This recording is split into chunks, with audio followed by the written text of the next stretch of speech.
حضرت جنید بغدادی رحمۃ اللہ علیہ کے دور میں ایک امیر شخص تھا جس کی بیوی رشک کمر اور پری چہرہ تھی۔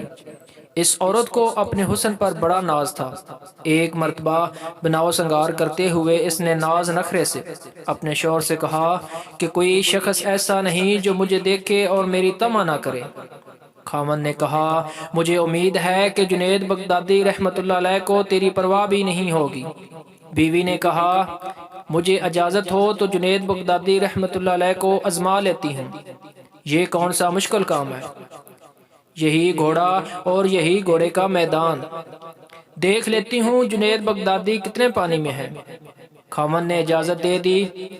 وہ عورت بن سنور کر جنید بغدادی رحمۃ اللہ علیہ کے پاس آئی اور ایک مسئلہ پوچھنے کے بہانے چہرے سے نقاب کھول دیا۔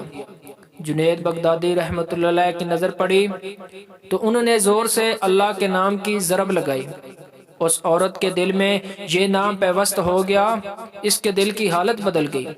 وہ اپنے گھر واپس آئی اور سب ناز نخرے چھوڑ دیے۔ زندگی کی صبح و شام بدل گئی، سارا دن قرآن مجید کی تلاوت کرتی اور ساری رات مصلی پر کھڑے ہو کر گزار دیتی۔ خشیت الہی اور محبت الہی کی وجہ سے آنسوؤں کی لڑیاں اس کے رخساروں پر بہتی رہتی۔ اس عورت کا خاوند کہا کرتا تھا کہ میں نے جنید بغدادی رحمۃ اللہ علیہ کا کیا بگاڑا تھا کہ اس نے میری بیوی کو رہبہ بنا دیا اور میرے کام کا نہ چھوڑا۔